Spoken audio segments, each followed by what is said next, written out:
Hey everybody, it's me, the Sepia Scholar again, here on day 2 of Kwanzaa, and I'm going to go ahead and do the series finale of Insecure, one of my favorite shows ever. I decided to take a break from, and just like that, to go back to one of my favorite shows that had a most amazing send-off. I had interesting feelings about this entire season because it kind of dragged in the beginning, except I believe for the first episode when they got robbed at the reunion by their homegirl. That was probably one of the funniest scenes to me. But before we get into the actual series finale of Insecure, I wanted to read a quote that Kendrick, aka Nathan, said for the documentary that they put out right after. And it's called Insecure the End. So if you haven't seen that, go check it out on HBO Max. Definitely have your tear ducts sweating. So he summed it up perfectly. He stated that this show has been a part of a revolution. The way you showcase our humanity, the way you portray us with grace and accountability, the way you love your city, the way you love your people, the black people in your city. You made big girls feel seen, dark-skinned girls feel seen, and toxic men feel toxic. And you also showcase mental health. So I think that's a perfect summary of what this show did for our generation, and I am super, super happy that it ended on such a beautiful note. So before I get into the show, I just wanted to talk about why I love Insecure so much. Insecure actually came from a web series that Issa Rae did in the beginning called The Misadventures of the Awkward Black Girl. To sum it up, it was basically like The Office, except with color and flavor and lots of diversity, and it was super inappropriate, and she did all the rapping. My favorite song was Take My Panties Off, if that gives you a flavor of what the show was about. And she definitely had an interracial love triangle. She had all the weird characters that you would see at work, like the person who never washes their hands and who's always sick. She also had this whispering, she called him the whispering ninja, I ain't gonna say the word, who you could barely hear what he had to say, and also had the evil boss lady that was always trying to take her down. And my favorite person was the the white lady that was wearing cornrows and really wanted to be black, had a black blue thing, and was always super inappropriate at work. So there was many characters that show. She was super awkward. She had a best friend. They were awkward together. And me being an awkward black girl, I definitely related to that. So fell in love with that web series. If you ever have time, they put both seasons on YouTube as a watch party for the anniversary of the show. And it was produced by Pharrell and her. And I would definitely go check that out. So if you've never seen it, it's Misadventures of Awkward Black Girl. So back to Insecure. So what I can remember about this show off rip was seeing that, Issa was a normal everyday girl around my age range. She had a boyfriend. He fell off. He had lost his job. And she basically started yearning for someone else. She felt basically left alone, like she was doing everything by herself. And she made the mistake of cheating on Lawrence, her boo thing. But the way this show started with her rapping about broken pussy and how it got out on YouTube, and which is another one of my favorite songs from the show, and how her kids from the school that she was working at with We Got Y'all, which was one of those Save the Children type places. I thought that was one of the most hilarious parts of the show. Other memorable moments of the show were when Lawrence thought he was the man and they had broken up. And he got picked up from the grocery store with two random white chicks, and they fetishized him. And I thought that was amazing because a lot of times people don't approach that subject. Then when everybody figured out that basically Lawrence was an F-boy with how he did Tasha, then you had the Dro love triangle. He was married in an open marriage with I forgot what his wife's name was, and Molly ended up being with him anyway. And I'm embarrassed to say this, but one of the funniest episodes to me is when they were talking about oral sex, and basically Daniel got some dome from Issa, and it shot out and hit her in the eye, and she had to ride home in the lift with a napkin up to her eye. That is one of my favorite episodes. It's super awkward, it's super funny, and it's one of the reasons the show was wild, but tackled lots of issues like workplace discrimination, all types of things, and also dating is it cool to date bisexual men, and it touched all types of topics or whatever. So it's one of my favorite shows. As you can see, I know a whole lot about it. I could talk for days. But we're going to get into this series finale, and feel free to leave any comments and let me know what you thought and how do you like how the show ended.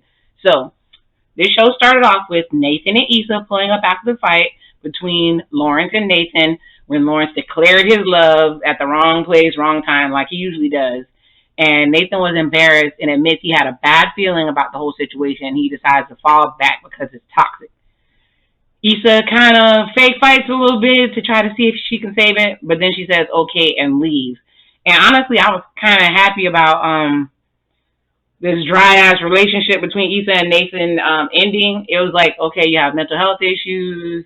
Yeah, you guys love each other, but I just never saw their chemistry. I saw more chemistry between her and TSA Bay, which shout out to him, because that was one of the few times they showed a big boy actually having a love scene, so I was here for it.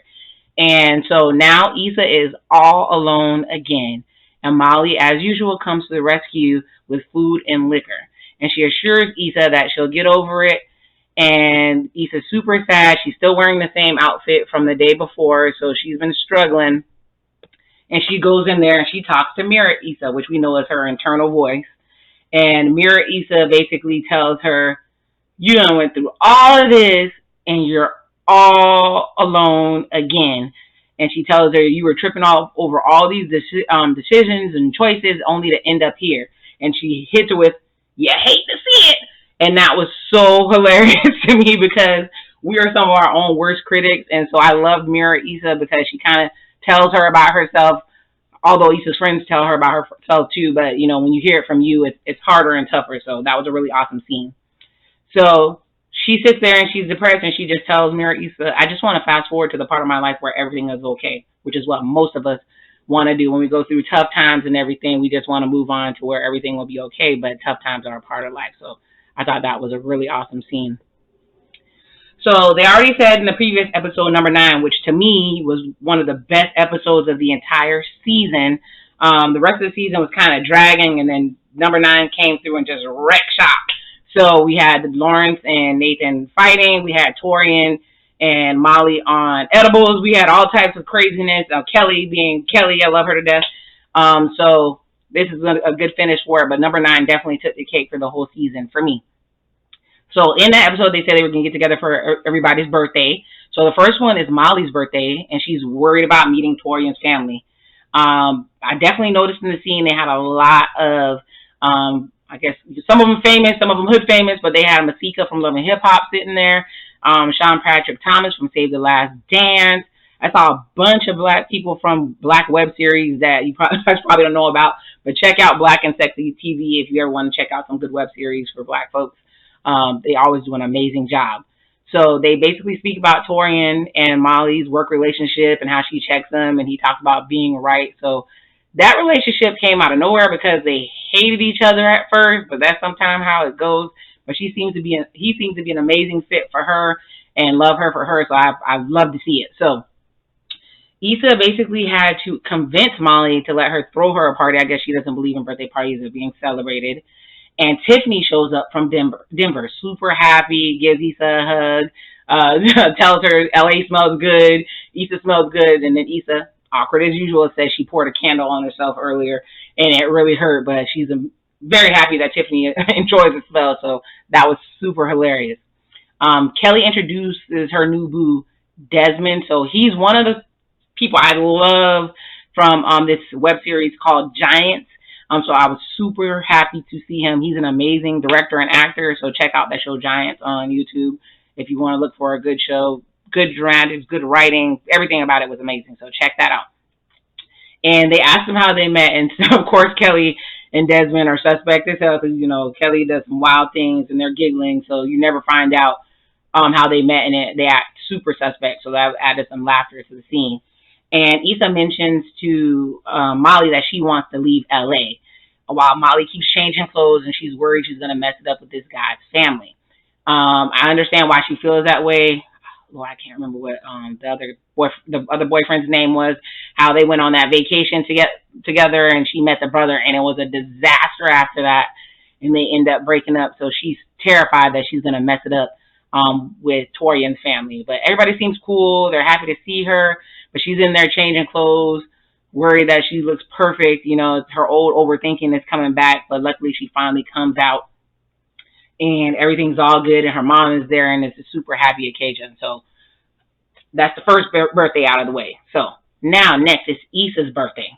They do a surprise party with her, saying that something happened with Crenshaw's place, that there was a busted pipe, and it turned out to be a surprise party. I was super sad that they did not have Crenshaw there.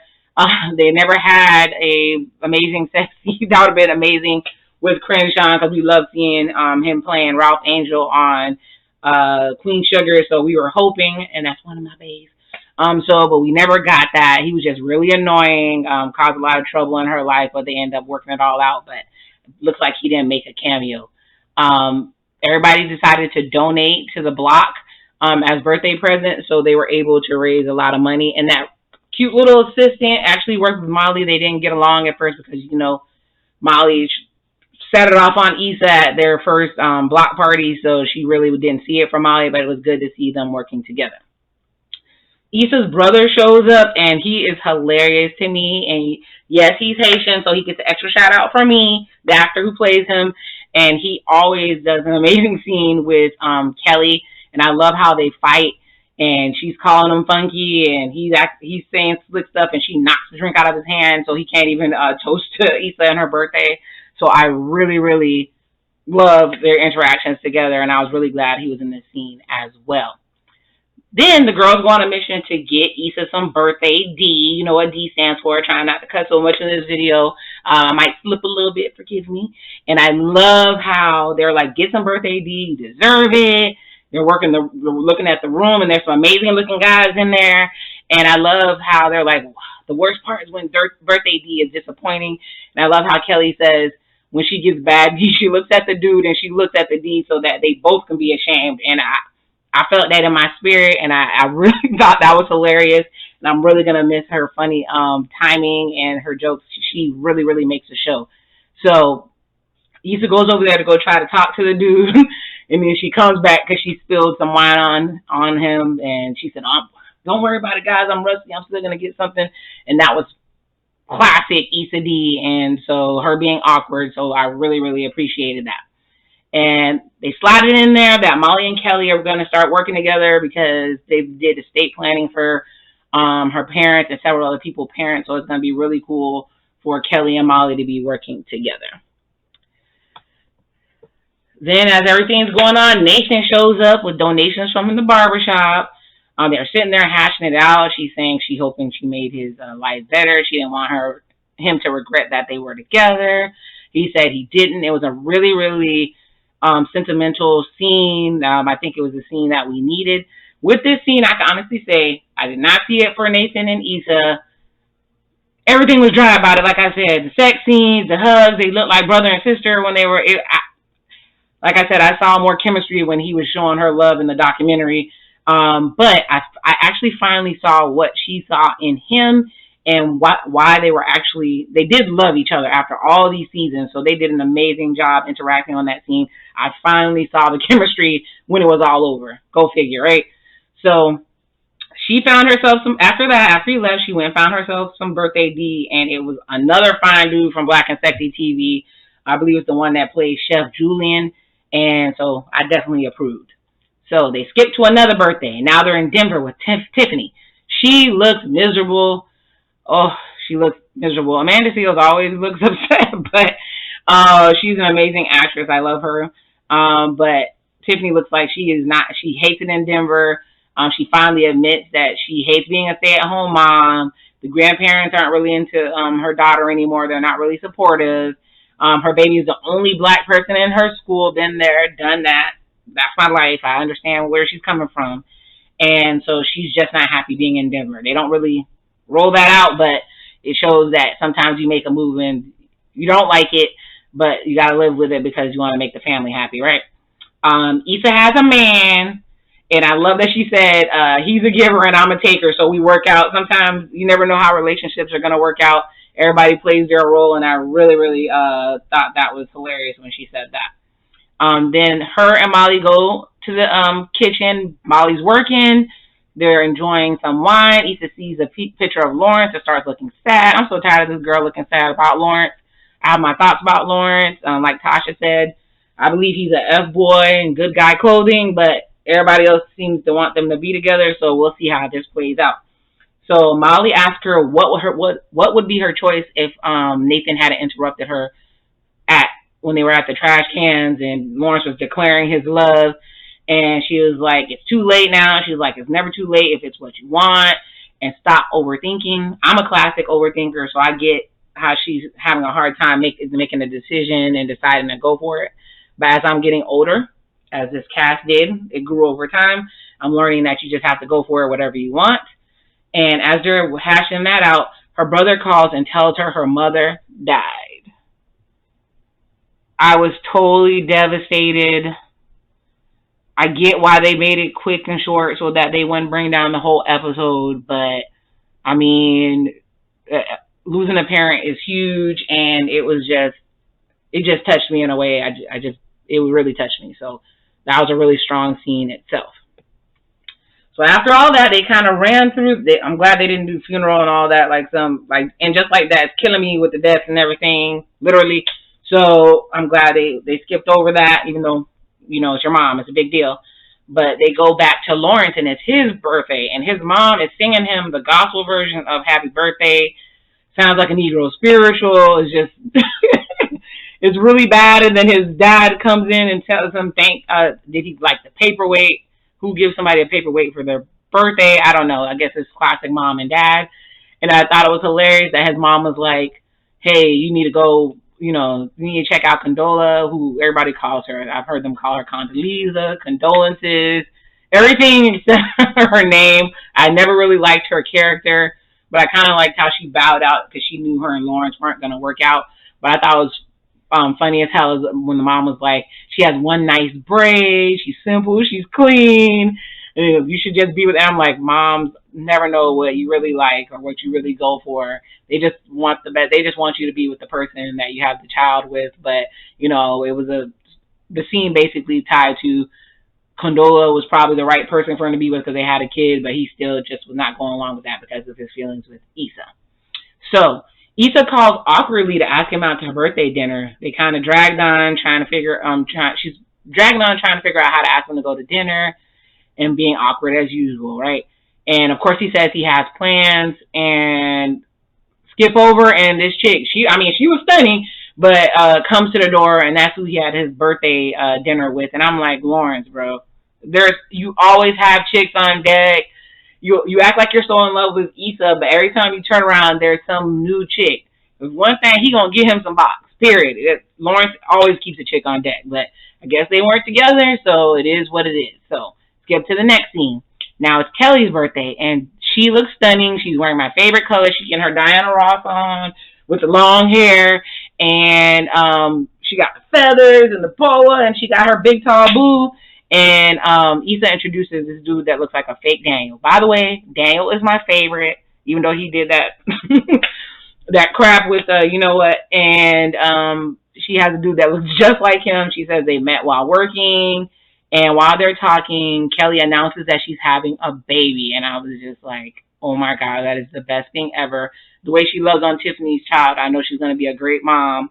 So that was a cool ending to how her story was going to end. And I thought it was so funny because Tiffany was so happy, and Issa comes to her and says, Kelly, I thought you didn't want kids.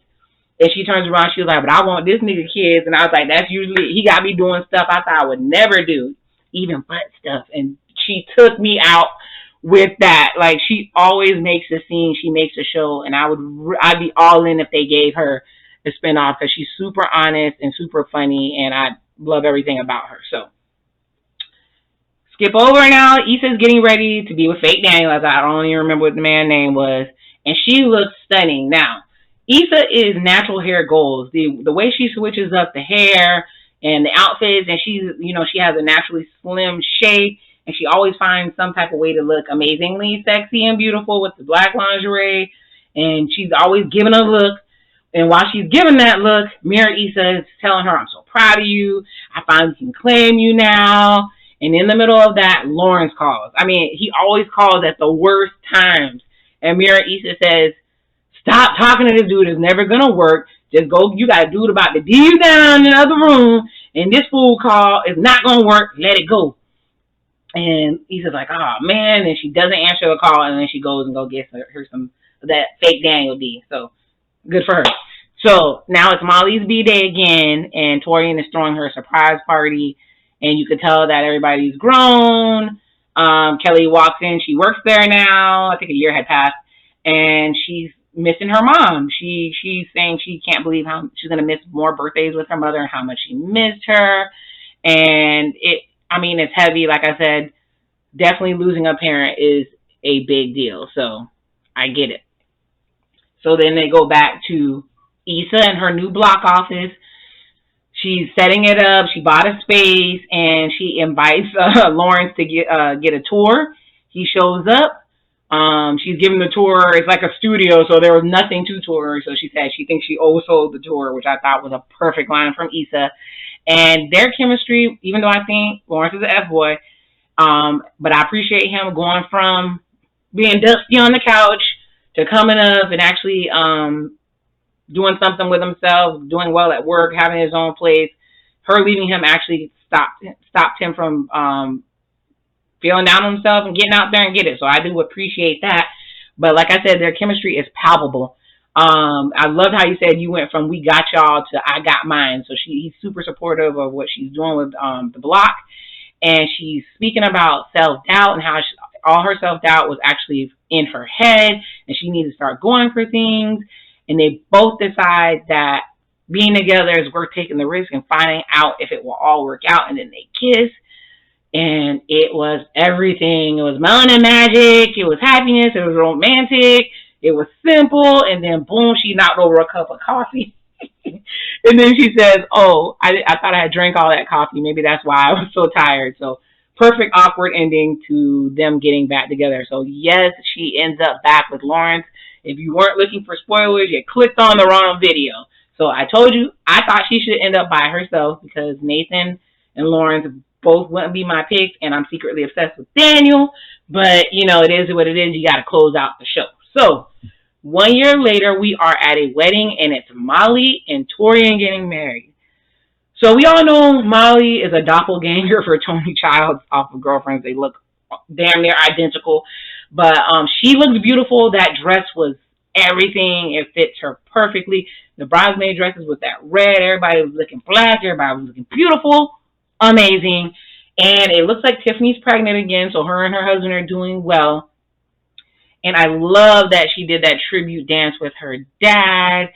And she did the wedding dance with her dad. And there was a beautiful tribute to her mom. And it just felt great.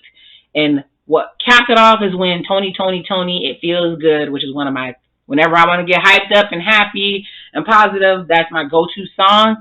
And I instantly wanted to start to dance when it came on. And Lawrence takes Issa to the dance floor. Issa looks, like I said, natural hair gold. She has her hair split back with the big flowing natural in the back. And the red dress is, just enough to show, it shows all her back and the way it's cut and it flares out with the princess. Perfection. So it was amazing. Everybody looked beautiful. And then it goes over to the scene where Issa's helping Molly take off her dress. And Molly finally says she's happy. And I thought I was going to boo-hoo cry.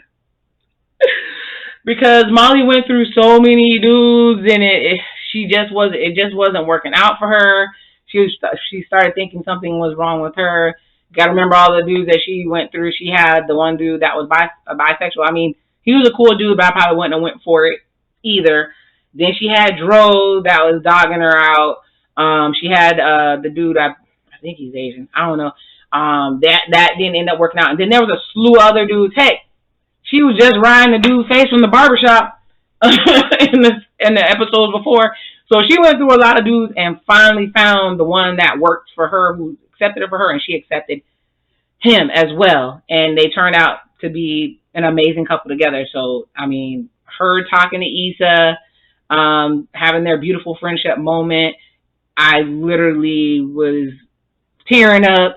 And I love the fact that she said that, no matter what happens, I know as long as you're around, I'm going to be okay. And they show each other love, and that is an amazing friendship. They don't show too many friendships on TV, especially black ones. That yes, they have some toxic moments, but they definitely ended up together at the end. So Molly got her man, Issa got her man, Kelly got a man, Tiffany got a man, everybody got a man. Very different ending from very different ending from Girlfriends, where half people ended up by their damn selves. So it's a beautiful thing. So they go to a montage of Issa running the block, wearing red. I'm sure there's a symbolism for red. I'll check out what that is. Once again, and she takes a car ride, which symbolizes her life. So she rides past the dunes, and she sees Thug Yoda playing with his daughter, and then she rides past We Got Y'all, and she sees her past coworker, that one real nice vanilla woman that she was really, really good friends with, and then the other lady that was there with the dark hair, they don't play her up enough. She actually was the best friend on Awkward Black Girl. So every time I see her, I get really happy because she puts on people that were with her on Awkward Black Girl, because Thug Yoda is from Awkward Black Girl as well. And then we see her ride past a Rite Aid where she had to go buy panties when her and Lawrence broke up, and that's how he knew it was serious, that they weren't going to be together.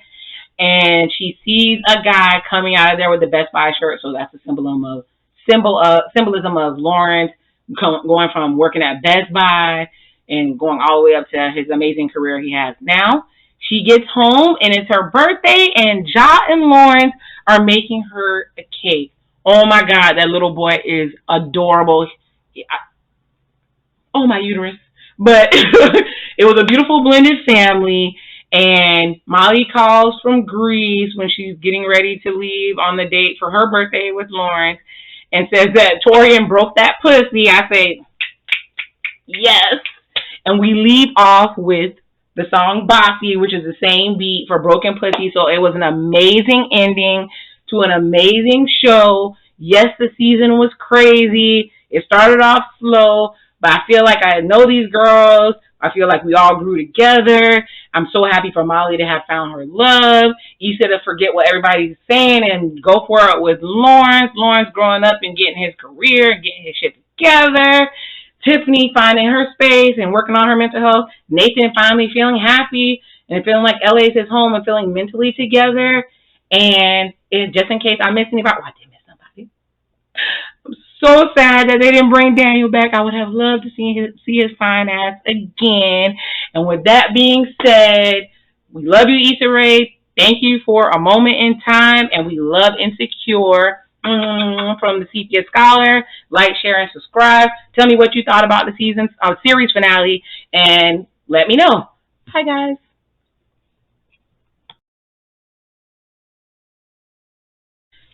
Hey y'all thought I was done, but I figured, I was like, dang, I finished this Insecure video and I never got to do an ode to one of my favorite songs from the show. So just for you guys, and because I ain't got no damn sense, I'm just going to do the lyrics. I'm going to read off the lyrics of Broken Pussy for you guys. It was epic, and here you go. She give them all the cookies. By cookies, I mean pussy. This girl is kind of loosey. Do take her off the shelf. They put her on credit. 30 days later, they return it and regret it. Used like a dish rag, dumped with a hashtag. I blame it on the pussy. That shit must be bad. Broken pussy. Broken pussy. Maybe it's dry as hell. Maybe it really smells. Broken pussy. Maybe it's rough. Maybe it's really rough. Maybe it's had enough. Broken pussy. And you're welcome.